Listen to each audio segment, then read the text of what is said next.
அஸ்ஸலாமு அலைக்கும் வரஹ்மத்துல்லாஹி வபரகாத்துஹு. இந்த உலகத்தில் அல்லாஹ் ரப்பில் ஆலமீன் நம்மை மனிதர்களாக படைத்ததனுடைய நோக்கத்தை இறைவன் திருமறை குர்ஆனில் சொல்லும் பொழுது, ஒமா ஹலக்கத்துல் ஜின்ன வல் இன்ச இல்லா லியஅ்புதூன், மனிதர்களையும் ஜின்களையும் தன்னை வணங்குவதற்காக அன்றி நான் படைக்கவில்லை என்று அல்லாஹ் ரப்பில் ஆலமீன் சொல்லி காட்டுகிறார். அப்போ இந்த உலகத்தில் நாம் எதற்காக படைக்கப்பட்டோம் என்பதனை ரப்புல் ஆலமீன் சொல்லும்பொழுது சொல்கிறான், அவனை வணங்குவதற்காக. வேறொரு இடத்தில் சூரத்துல் முல்கில் இறைவன் சொல்லும் பொழுது, அல்லதி ஹலக்கல் மௌத்த ஒல் ஹயாத்த, இந்த வாழ்வையும் மரணத்தையும் நாம் எதற்காக படைத்திருக்கிறோம் தெரியுமா? லி எபுலுவக்கும் ஐயுக்கும் அஹ்சனு அமலா, உங்களில் யார் அழகிய செயல்பாட்டுக்குரியவர் என்பதனை சோதிப்பதற்காக.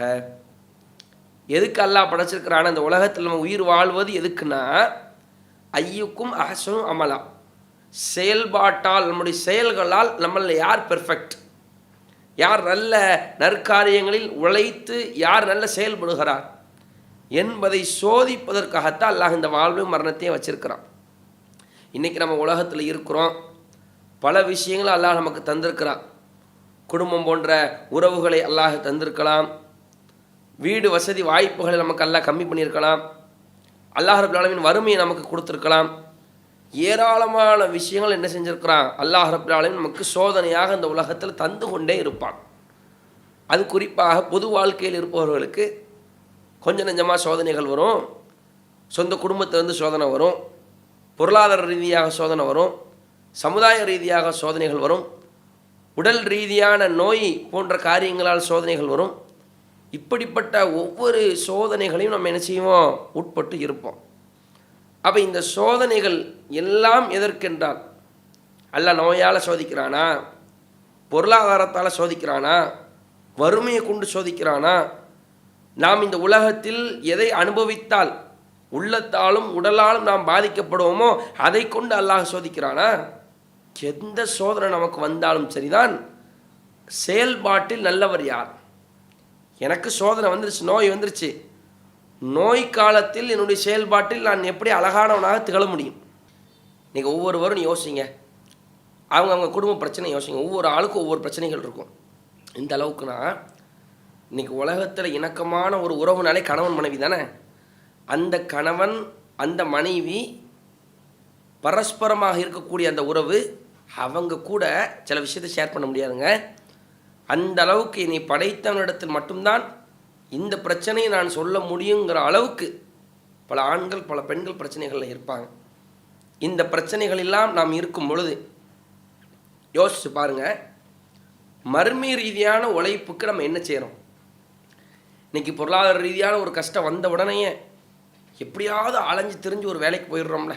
ஆண்களை பார்க்குறோம், என்ன சொல்லுவாங்க, என்னங்க ஓவர் டைம்லலாம் வேலை பார்க்குறீன்னு கேட்டால் சொல்லுவாங்க, என்னச்சு பிள்ளை ஆகிப்போச்சு, கல்யாணம் ஆகிட்டோம், நான் மட்டும் முன்னாடினா சும்மா பேச்சுலராக சுற்றிக்கிட்டு இருந்தேன், இப்போ கல்யாணம் ஆகிடுச்சு, மனைவி இருக்கா, புள்ள இருக்கிறா, உழைக்கணும், பிள்ளைக்கு ஸ்கூல் ஃபீஸ் கட்டணும், இப்படி பல பிரச்சனைகள்லாம் இருக்குது. ஓவர் டைம் பார்த்தா தானே நம்முடைய வாழ்க்கை அமைக்க முடியும்னு சொல்கிறாங்கல்ல. அப்போது தனக்கு வறுமை என்று உலக ரீதியாக வரும் பொழுது நாம் அடுத்த ஆள்கிட்ட கையேந்தக்கூடிய ஒரு நிலைமை வந்துடும், அடுத்த ஆள்கிட்ட கடன் கேட்கக்கூடிய ஒரு நிலைமை வந்துடும். அப்போ அதுக்கு கேட்பதற்கு வாய்ப்பு இருந்தும் கூட ஒரு 10,000 தானே தருவாங்க. அப்படி வாய்ப்பு இருந்தும் கூட வெக்கமாக இருக்குது, வேண்டாம், நான் தன்னிறைவாக வாழணும், நான் யாரிடத்திலும் உலகத்தில் போய் நின்றக்கூடாதுங்கிறதுக்கு தானே ஆண்கள் இரவு பகலாக ஓடுறீங்க. பெண்கள் வீட்டில் சிக்கனை முடிச்சு வைப்பாங்களே, கொஞ்சம் குழம்பு வச்சுருந்தா கூட ஃப்ரிட்ஜில் வச்சு எதுக்கு அதிக 100 ரூபா செலவழிக்கிறோம், இதை வச்சு ஓட்டிட்டு போயிடுவோம். அது கறி குழம்புலாம் வச்சுக்கிட்டாங்கன்னு வைங்க, வெள்ளிக்கிழமை ஆயிரும் வைங்க, வெள்ளிக்கிழமை வைக்கிற கறி குழம்பு நம்ம பெண்களுக்கு எப்படி வச்சுருக்குறாங்க, ஞாயிற்றுக்கிழமை மகரிப்பு தான் டிஷா வரைக்கும் ஓடும். மொத்தமாக வச்சிடுறது, தண்ணியை ஊற்றி மொத்தமாக சமைச்சு வச்சுவிட்டு அப்படியே அன்னைக்கு சாப்பிட்றது. நைட் என்ன சப்பாத்தி போடாதில்ல, அந்த சப்பாத்தியில் 4 மிஞ்சும், மறுநாள் சனிக்கிழமை காலையில் போடாதில்ல, சனிக்கிழமை மதிய சாப்பாடு என்ன கறி குழம்பா சேர்த்து வச்சுக்க, கூட ரசம் மட்டும் வச்சுக்கிறோம், இப்படின்னு ஒரு ஓட்டுறோமே. பெண்கள் பொதுவாக ஃப்ரிட்ஜுக்குள்ளே அப்படி ஃப்ரிட்ஜை நீங்கள் திறந்து பார்த்தாலே தெரியும், காட்சி பொருளாக பல பொருட்கள் இருக்கும். 3 நாளைக்கு முந்தி உள்ளது, 3 மாதத்துக்கு முந்தி உள்ள கூட்டு அப்படி சேமித்து வச்சுருப்பாங்க. சேமித்து வச்சுக்கிட்டு ஒரு லெவலுக்கு மேலே தான் தூக்கிட்டு வெளியே தூக்கி என்ன செய்வாங்க, அதை இல்லாமல் ஆக்கி விடுவாங்க, குப்பையில் தூக்கி போடுவாங்க. அந்த மாதிரியான ஒரு பழக்கம்லாம் உண்டு. சில பெண்கள் என்ன செய்வாங்க, சேமித்து வைப்பாங்க. நைட்டு செஞ்சதை கூட காலையில் இதை அப்படியே சாப்பிட்டுக்கிறோமே, ஒரு 100 ரூபா மிச்சமாயிரும், இருக்கிற கஷ்டத்தில் இப்படி சமாளிச்சுக்கிறோமே. அப்போ நம்ம சொல்கிறது என்னென்னா, இது எல்லோரும் செய்கிறது தான், தப்புன்னு சொல்லலை. அப்போ உலகத்தில் நமக்கு ஒரு கஷ்டம் வருது, பொருளாதார நெருக்கடி வருது, பிறரிடத்தில் கேட்டால் தருவார்கள் அப்படிங்கிற நிலை இருந்தும் கூட சேமிக்கிறோம் பார்த்தீங்களா, உழைக்கிறோம் பார்த்தீங்களா. குடும்பத்தோடு சேர்ந்து எத்தனை பேர் பிஸ்னஸ் பார்க்குறாங்க, குடும்பத்தோடு உழைப்பாங்களே. இந்த மாதிரி இந்த இஸ்லாமிய சமுதாயம் மறுமைக்கு உழைக்கிறார்களா? குடும்பத்தோடு கணவன் மனைவி பிள்ளைகள் அனைவரும் சேர்ந்து. உலகத்தில் கடன் கேட்டால் தருவான், மறுமையில் நன்மையை கடன் தருவானா? அல்லாஹ் திருமறை குர்ஆன்ல சொல்ல என்ன சொல்கிறான்? அல்லாஹ் ரப்பல் ஆலமீன் ஃபஅம்மாமன் ஸகுலத் மவாஸீனு, யாருடைய நன்மை தீமையை அளக்கக்கூடிய அந்த தராசு கனமாக இருக்கிறதோ ஃபஹுவ ஃபி ஈஷத்திர் ராதியா, அவர் திருப்திகரமான வாழ்க்கையில் இருப்பார். வ அம்மாமன் ஹஃபத் மவாஸீனு, யாருடைய அந்த நன்மை தீமையை அளக்கக்கூடிய அந்த தராசு அதில் நன்மை கம்மியாக இருக்கிறதோ ஃப உம்முஹு ஹாவியா, அவர் ஹாவியாவில் எரியப்படுவார். ஒமா அதுரா கமாஹியா, ஹாவியானா உங்களுக்கு என்ன தெரியும்? நாருண்டு ஹாமியா, மூட்டப்பட்ட அல்லாஹுடைய நெருப்பு. அல்லாஹ் சொல்கிறானே, இந்த உலக ஆகாயத்திற்காக கணவன் மனைவி பிள்ளைகள் அண்ணன் தம்பி எல்லாரும் சேர்ந்து எப்படியாவது பொருளாதாரத்தை மிச்சப்படுத்தி வறுமையிலிருந்து நம்மளை பாதுகாக்க வேண்டும் என்று உழைக்கிற நாம் என்றைக்காவது குடும்பத்தோடு மறுமைக்கு உழைச்சிருக்கிறோமா? யார்கிட்ட கையேந்த முடியாதங்க. அல்லாஹுவை தவிர, அல்லாஹ் அனுமதித்த நபர்களை தவிர அங்கு பரிந்துரை சொல்பவர்கள் யாரும் இல்லை. யுபஸ்ஸரூனஹும் யவத்துல் முஜ்ரிமு லவ் யஃப்ததி மின் அதாபி யௌமைதின் பி பனி ஒ சாஹிபத்திஹி வாஹி ஒ ஃபசீலத்தில்லதி துஅவி, குற்றவாளிகளுக்கு யுபஸ்ஸரூனஹும் யவத்துல் முஜ்ரிமு லவ் யஃப்ததி மின் அதாபில் யௌமைதின், குற்றவாளிகளுக்கு அந்த வேதனை எடுத்து காட்டப்பட்ட உடனே அல்லாட்ட அழகு வைப்பானா. இன்றைக்கி கஷ்ட புஷ்டம் வந்தால் நம்ம என்ன செய்கிறோம், செயின் வளையல் கம்மலை தூக்கி அடகு வச்சு அதில் நம்ம சாப்பிட்றோம். அந்த மாதிரி அங்கே உறவுகளை தூக்கி அடகு வைப்பான். பி பனி, தன்னுடைய பெற்றோர்களை வைப்பான். ஓ சாஹிபத்துகி, எந்த மனைவிக்காக நீங்கள் பல சிரமங்களை, எந்த ஜோடிக்காக பல சிரமங்களை சந்தித்தீர்களோ யாழ்லா இவளை வைத்துக்கொள். வாஹி, தன்னுடைய சகோதரனை வைத்துக்கொள். ஓ ஃபசீலத்தி அல்லது தொவி, கஷ்டப்பட்டிருக்கும் பொழுது நமக்கு கடன் கொடுத்து உதவினார்களே, அரவணைத்து காத்தார்களே, அந்த உறவுகளை தூக்கி வைப்பாங்க அல்லாட்ட. ஒமன் ஃபில் அர்தி ஜமியா, உலகத்தில் உள்ள அனைவரையும் வைத்து விடுவான். சும்மை யுஞ்சி, தன்னை ஒருத்தனை காத்துக்கொள்வதற்காக இந்த உலகத்தில் 600 கோடினா 1000 கோடினா ஆதம் நபி முதல் நபிகள் நாயகம் ஸல்லல்லாஹு அலைஹி வஸல்லம் வரையிலும் எத்தனை மனிதர்கள் இருக்கிறார்களோ யல்லா அனைவரையும் நீ வைத்துக்கொள். என்ன விற்று என் பொண்டாட்டி வச்சுக்க, என் புள்ள எல்லாரையும் வச்சுக்க, யல்லா உலகத்தையும் வச்சுக்க, என்ன விட்டுரு ரப்புல் ஆலமீனே. இப்படிப்பட்ட ஒரு நிலைமை இருக்குது. அங்கே போய் நன்மையை கடன் வாங்க முடியுமா? அங்கே போய் நன்மை தர்மம் கேட்க முடியுமா? இன்றைக்கி கடனும் தருவாங்க, உலகத்தில் பொருளாதாரமாக தர்மமும் தருவாங்களே, ஜக்காத்தா தருவாங்களே, அங்கே ஒன்றும் கிடையாதுங்க. அப்போ இஸ்லாமிய சமுதாயம், உலகத்திற்கு உழைக்கிற நாம் மறுமைக்காக என்ன உழைக்கிறோம், அந்த மறுமைக்காக உழைப்பதை இந்த ரமலான் நம்மளை பண்படுத்த வேண்டும். அல்லாஹ்வுடைய தூதர் ஸல்லல்லாஹு அலைஹி வஸல்லம் என்ன மாதிரியான வாழ்க்கைகளை நமக்கு கத்தந்திருக்கிறார்கள். அல்லாஹ்வுடைய தூதர் ஸல்லல்லாஹு அலைஹி வஸல்லம் சொல் செயல் அங்கீகாரம் சொன்னாதானே. சிலர் ரசூலா செஞ்சு காட்டுவாங்க, அதில் படிப்பினை இருக்கும். சிலர் ரசூலா அங்கீகரிப்பாங்க, அதில் படிப்பினை இருக்கும். சிலர் ரசூலா இப்படி செய்யுங்கன்னு சொல்லுவாங்க, அதில் படிப்பினை இருக்கும். அந்த சொல்லுதலில் 2 வகை இருக்குது. ஒன்று தன் காலத்தை வச்சு ரசூலா சொல்லுவாங்க, இன்னொன்று முற்காலத்தை வச்சு சொல்லுவாங்க. ஒரு நபி இப்படி வாழ்ந்தார், இப்ராஹிம் வாழ்ந்தார், யூசுஃப் வாழ்ந்தார், அல்லது முற்காலத்தில் பெயர் சொல்லாமல் ஒரு மனிதர் வாழ்ந்தார், ஒரு கொள்கைவாதி வாழ்ந்தார், ஒரு தீயவன் வாழ்ந்தான், ஒரு கூட்டம் இருந்தது, இப்படின்னு சொல்லி முற்கால ரீதியாக ரசூலுல்லாஹ் சிலது பேசுவாங்க. அதில் நமக்கு அவ்வளோ படிப்பினைகள் இருக்குதே. அப்படி நபிகள் நாயகம் ஸல்லல்லாஹு அலைஹி வஸல்லம் அவர்கள் நமக்கு ஒரு நபியை சொல்லித்தராங்க. இந்த நபி ஏற்றமான நபி, நபி தாவூத் அலைஹிஸ்ஸலாம். இந்த தாவூத் அலைஹிஸ்ஸலாத்தை பொறுத்த வரைக்கும் சுலைமான் அவங்களுடைய பையன், இவங்க ஆட்சியாளராகவும் இருக்கிறாங்க, ஆன்மீக தலைவராகவும் அல்லாஹ்வுடைய நபியாகவும் இருக்கிற காரணத்தினால் குடும்ப தலைவராகவும் இருப்பாங்கல்ல. நான் அல்லாஹ் குர்ஆனில் சொல்லும் பொழுது எல்லா நபிமார்களுக்கும் அல்லாஹ் சந்ததிகளை ஏற்படுத்தியிருக்கிறாங்க. மனைவி துணைவிகளும் பிள்ளைகளும் இருக்கத்தான் செய்கிறாங்க, சரிங்களா? அப்போ அந்த அடிப்படையில் பார்க்கும் பொழுது தாவூத் அலைஹிஸ்ஸலாம் ஒரு ஃபேமிலி மேன். அது மட்டும் இல்லாமல் ஆட்சித் தலைவர். பல வழக்குகள் வந்ததாகலாம் புகாரில் செய்திகள் இருக்குது. ரெண்டு பெண்கள் வழக்குகள் தாவூத் அலைஹிஸ்ஸலத்தில் கொண்டு வருவாங்க. அந்த மாதிரியான செய்திகளை பார்க்கும்பொழுது ஆட்சியாளராகவும் இருந்திருக்கிறாங்க, அல்லாஹ்வுடைய நபியாகவும் இருந்திருக்கிறாங்க. இந்த தாவூத் அலைஹிஸ்ஸலாம் எம்மாதிரியான நன்மைகளை செய்திருக்கிறார்கள் என்று நபிகள் நாயகம் ஸல்லல்லாஹு அலைஹி வஸல்லம் அவங்க வந்து நமக்கு சொல்லி காட்டுறாங்க. முற்கால செய்திகளை அல்லாஹ்வுடைய தூதர் சொல்கிறாங்க. ஒரு முறை அப்துல்லாஹ் இப்னு அம்ர் ரலியல்லாஹு அன்ஹு என்ன செய்கிறாங்கன்னா, நான் பகல் ஃபுல்லாக நோன்பு வைக்க போகிறேன். இது புகாரில் இடம்பெறுகிற ஒரு செய்தி. பகல் ஃபுல்லாக, ஒரு நாள் 2 நாள் இல்லை, 365 நாள் ஃபுல் நாள் நான் நோன்பு வைக்க போகிறேன் அப்படின்னு சொல்கிறாங்க. இரவு அல்லாஹ் தொழ போகிறேன் நின்று இரவு ஃபுல்லாக தொழுவாராம், பகல் ஃபுல்லாக நோன்பு வைப்பாராம். எம்மாதிரியான நன்மை யோசிச்சு பாருங்க. இப்படி நன்மை செய்ய முடியுமா? உழைக்கிறாரு, மறுமைக்காக உழைக்கணுங்கிறதுக்காக இந்த அப்துல்லாஹ் இப்னு அம்ர் என்ன செய்கிறாங்க, முயற்சி செய்கிறாங்க. நபிகள் நாயகம் ஸல்லல்லாஹு அலைஹி வஸல்லம் அவங்களுக்கு இந்த செய்தி எட்டுகிறது. அல்லாஹ்வுடைய தூதர் ஸல்லல்லாஹு அலைஹி வஸல்லம் அழைச்சு சொல்கிறாங்க, அலம் உஹ்பர் அன்னக்க தசூமுலா துஃப்திர், என்ன நீங்கள் நோன்பு வைக்கிறீங்களா, நோன்பு விடாமல் தொடர்ச்சியாகவே நோன்பு வைக்கிறலாமே, பத்து சல்லி, அதே மாதிரி தொடர்ச்சியாக நீங்கள் தொழுதுகிட்டு இருக்கீங்களாமே, என்ன விஷயம்? அல்லாஹ்வுடைய தூதர் ஸல்லல்லாஹு அலைஹி வஸல்லம் விசாரிக்கிறாங்க. விசாரிச்சு விட்டு ரசூலா சொல்கிறாங்க, ஃபஸ்ஸும் வாஃப்திர், நோன்பு வைங்க, விடவும் செய்யுங்க, வக்கும் வண்ணம், தொழவும் செய்யுங்க, தூங்கவும் செய்யுங்க. என்னையே பாருங்கள், இன்னொரு ரிவாயத்தில் நபிகள் நாயகம் ஸல்லல்லாஹு அலைஹி வஸல்லம் தன்னை சொல்லி நான் தொழவும் செய்கிறேன், தூங்கவும் செய்கிறேன். ஏன், என்ன காரணம்? என்ன ஜசதி காலைக்கா ஹக்கா, உடலுக்கு செய்ய வேண்டிய கடமை இருக்குல்ல. ஒயின்ன ஐனி காலைக்கா ஹக்கா, கண்ணுக்கு செய்ய வேண்டிய கடமை இருக்குல்ல. ஒயின்ன ஜவுஜி காலைக்கா ஹக்கா, உங்களுடைய சக தம்பதிக்கு செய்யக்கூடிய அந்த கடமை இருக்குன்னு சொல்லி நபிகள் நாயகம் ஸல்லல்லாஹு அலைஹி வஸல்லம் செய்கிறாங்க, நமக்கு இது விளக்கியும் தர்றாங்க.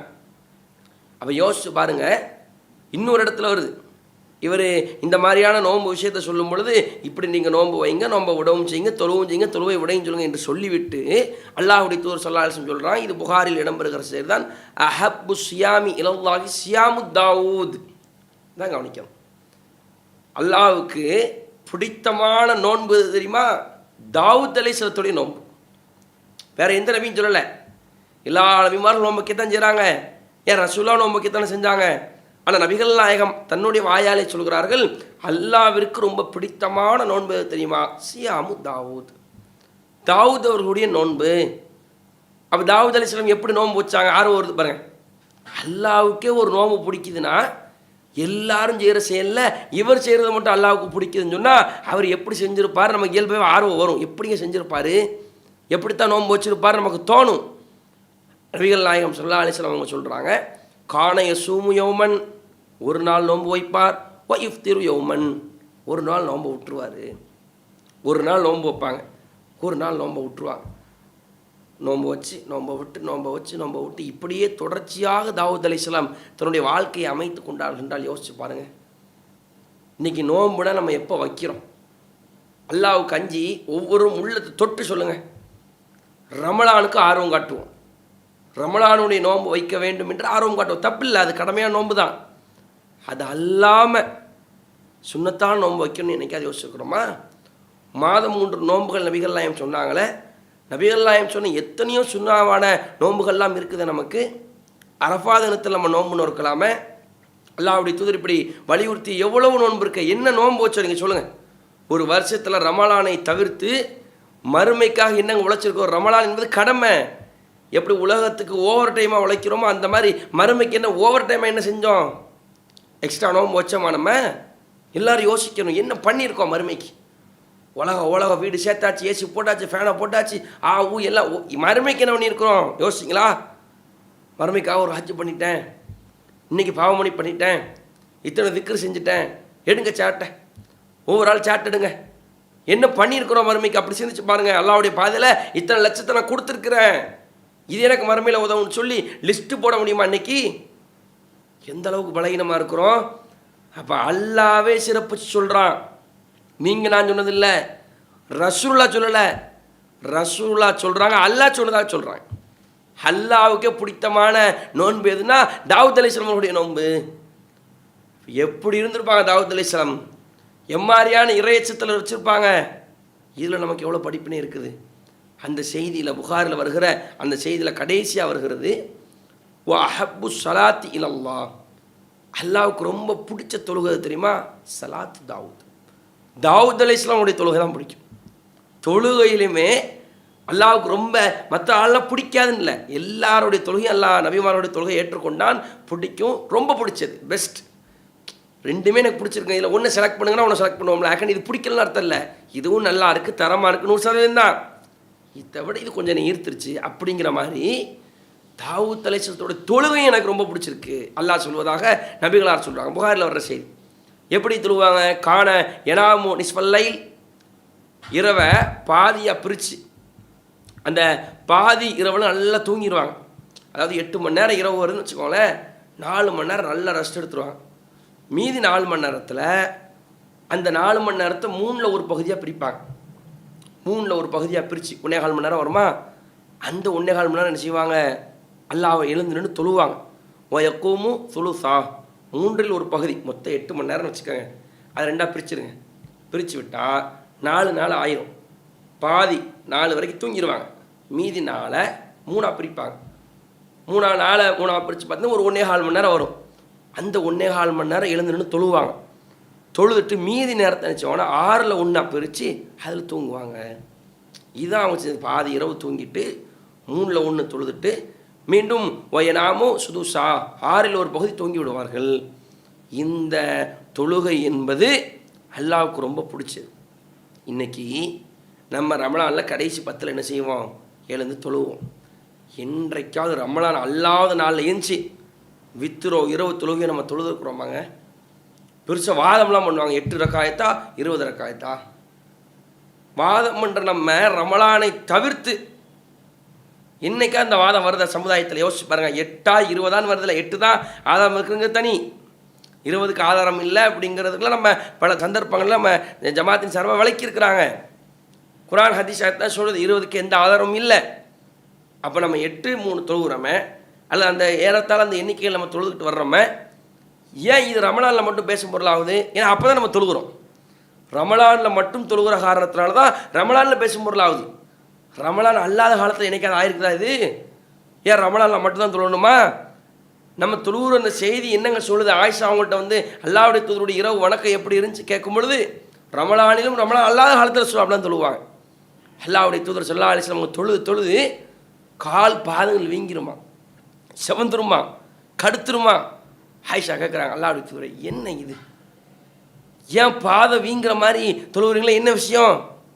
ஃபலா நக்குன ஆப்தன் ஷுக்குரா, அல்லாவுக்கு நான் நன்றியுள்ளவனாக இருக்க ஆசைப்படுறேன். சுப்ஹானல்லாஹ். அந்த செய்தியை பாருங்கள். அல்லாஹ்வுடைய தூதர் ஸல்லல்லாஹு அலைஹி வஸல்லம் அவங்களுக்கு அல்லாஹ் எல்லாமே கொடுத்தான். ரசூலுல்லாஹ் சந்தித்த வறுமைகள் எவ்வளவு.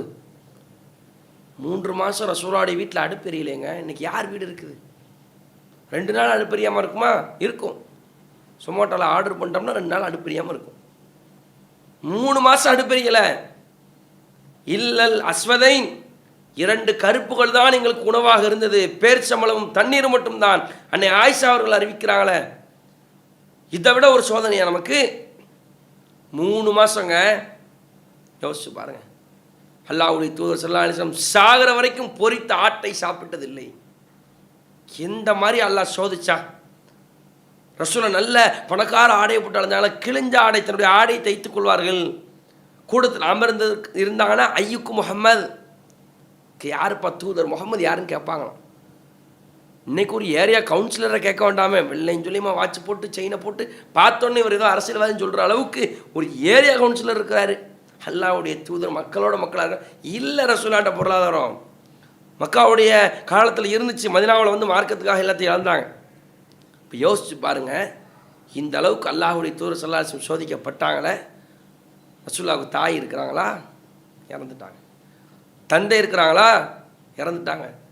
சாச்சாமார் இருக்கிறாங்களா? இறந்துட்டாங்க. ஆண் குழந்தைகள் எத்தனை? வரலாற்றில் 3ன்னு சொல்லப்படுறது இருக்கிறாங்களா? 3 இறந்தாச்சு. வளர்ப்பு மகன் ஜெயித் இறந்தாச்சு. மனைவிமார்களில் 2 பேர் ஹதீஜா ஜைனப் இறந்து போயிட்டாங்க. பெண் பிள்ளைகளில் 4ல் 3 பேர் இறந்து போயிட்டாங்களே. இப்படியே எல்லாம் சோதிச்சானே. பொருளாதாரம் முடிச்சா எல்லாம் சோதிச்சானே. சமுதாய மக்களும் அடித்து வரட்டினாங்களே. நோய் நொடியும் எல்லாம் கொடுத்தானே.